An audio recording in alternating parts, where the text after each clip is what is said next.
شادی کرے جو اللہ سے ڈر کر اس کی نافرمانی نہیں کرتی؟ اور اس کے بعد آپ کے ایک بیٹے تیار ہوئے اور پھر فاروق اعظم وہ رشتہ لے کر اس بڑھیا کے گھر گئے کہ تمہاری بیٹی کو میں اپنی بہو بنانا چاہتا ہوں. بتائیے کوئی بیچ میں اگوائی کرنے والا نہیں, کوئی رسائی کرنے والا نہیں, کوئی ذہن بنانے والا نہیں, کوئی لانے لے جانے والا نہیں. بولو فاروق اعظم کے گھر کا, 3 بر اعظموں پہ حکومت کرنے والے امیر المومنین کے گھر کا رشتہ چل کر کے اس لڑکی کے پاس کیوں آیا؟ کیا اس کے حسن کی وجہ سے, کیا اس کے علم کی وجہ سے, کیا اس کے نسب کی وجہ سے, کیا اس کے خاندان کی وجہ سے, کیا اس کے قبیلے کی وجہ سے؟ نہیں, صرف اس لیے حرام کام نہیں کیا کہ اللہ دیکھ رہا ہے. اللہ اکبر. پھر وہ فاروق اعظم کی بہو بنی. صرف فاروق اعظم کی بہو نہیں بنی بلکہ اس کا جب نکاح فاروق اعظم کے بیٹے سے ہوا تو اللہ نے اس کو ایک نیک بیٹی عطا کی, اور وہ نیک بیٹی جب اس کی شادی ہوئی تو اسی سے حضرت عمر ابن عبدالعزیز پہلی صدی کا مجدد پیدا ہوا. یعنی وہ پہلی صدی کے مجدد کی نانی بھی بن گئی. اس سے پتا چلا کہ تقویٰ کتنی بڑی چیز ہے. اللہ پاک ارشاد فرماتا ہے جو اللہ سے ڈر کے گناہ کو چھوڑ دیتا ہے, اللہ فرما رہا ہے, اللہ سب کی بات پہ یقین کرنے والوں اللہ کی بات پہ یقین کر لو. اللہ فرماتا ہے جب تم اللہ سے ڈر کے گناہ چھوڑ دیتے ہو اللہ تمہیں ایسی جگہ سے روزی عطا کرتا ہے جہاں تمہارا گمان بھی نہیں جاتا. لیکن ہم تو گناہوں میں ڈوبے ہیں. سیریل ہم دیکھیں, فلمیں ہم دیکھیں, گانے ہم سنیں, غزلیں ہم سنیں, ماں باپ کی نافرمانی ہم کریں, کسی کا دل ہم دکھائیں, نمازوں کو ہم ترک کریں, پھر سوچتے ہیں کہ ہم سکون کی زندگی میں رہیں گے. ایسا کبھی نہیں ہو سکتا. قرآن کہتا ہے وَلِمَنْ خَافَ مَقَامَ رَبِّهِ جَنَّتَانِ, جو اللہ سے ڈرا, اللہ کی بارگاہ میں کھڑے ہونے سے ڈر گیا, یعنی گناہ چھوڑ دیا, اللہ اسے 2 جنتیں عطا فرماتا ہے. صوفیہ فرماتے ہیں 2 جنتیں اللہ اسے دے گا, لیکن 2 جنتوں کا ایک مطلب یہ بھی ہو سکتا ہے کہ اللہ اس کو آخرت میں بھی جنت دے گا اور اس کی دنیا کو بھی اللہ جنت بنا دے گا. یعنی ہر راحت عطا کرے گا, ہر آرام عطا کرے گا, ہر سکون عطا کرے گا. تو وہ روایت سن لیں. آقا علیہ السلام فرماتے ہیں بے نمازی پر جو 12 مصیبتیں آتی ہیں, پہلی مصیبت یہ کہ اللہ اس کے چہرے کی نورانیت چھین لے. آج کاسمیٹک آئٹم بہت استعمال کرتے ہیں خوبصورت بننے کے, بیوٹی کے لیے. بیوٹی سب کو پسند ہے, سب اچھے دکھنا چاہتے ہیں. میرے بھائی مہنگے سے مہنگا کاسمیٹک آئٹم استعمال کر لیں, 2 گھنٹہ 4 گھنٹہ 6 گھنٹے سے زیادہ اس کا اثر نہیں رہے گا.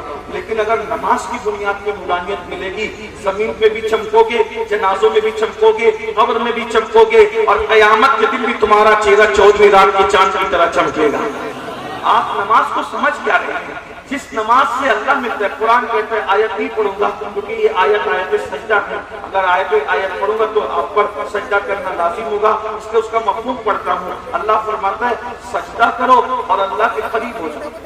سجدہ کرو, مفہوم پیش کرو, یعنی جو سجدہ کرتا ہے اس کو اللہ مل جاتا ہے. تو جس سجدے سے اللہ مل جاتا ہے اس سجدے کی برکت سے کیا نہیں مل سکتا؟ جس سجدے کی برکت سے جنت ملتی ہے اس سجدے کی برکت سے کیا نہیں مل سکتا؟ تو پہلی چیز بے نمازی کے چہرے سے نور چلا جاتا ہے. آج آپ دیکھیے, پہلے مومن کو دیکھو تو اس کو دیکھ کر خدا یاد آتا تھا, اور آج کل مسلمانوں کو دیکھو تو ان کے چہروں میں اور غیر مسلموں کے چہرے میں کوئی فرق نظر نہیں آ رہا ہے.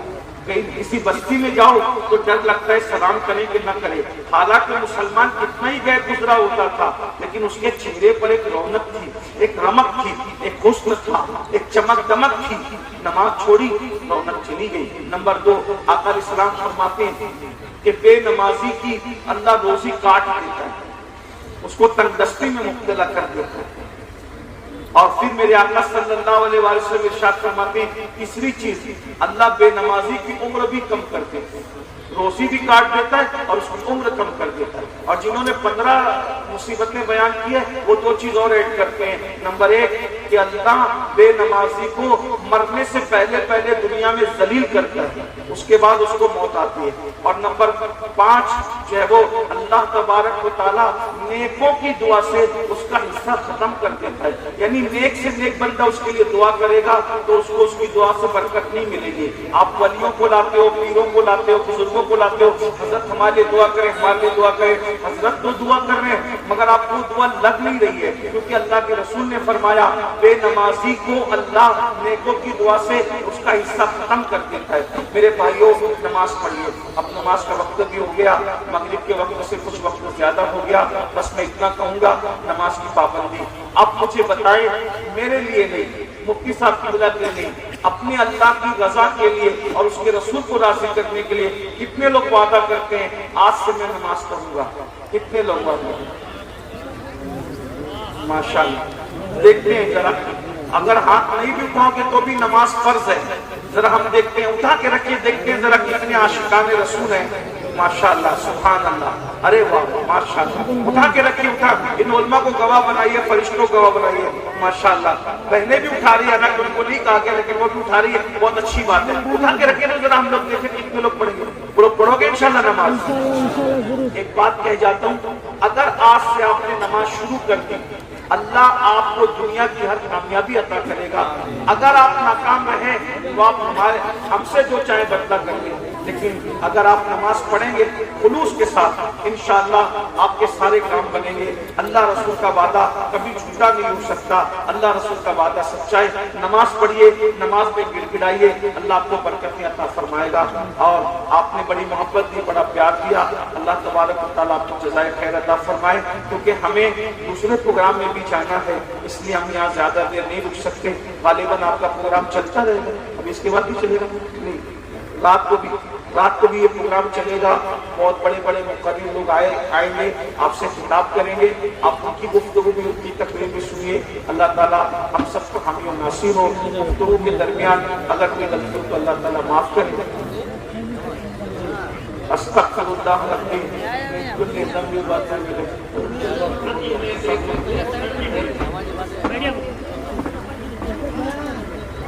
معزز حاضرین، درود شریف پڑھی۔ اللہم صلی علی سیدنا مولانا محمد معدن الجود والکرم وآلہ الکرام وآلہ الکریم۔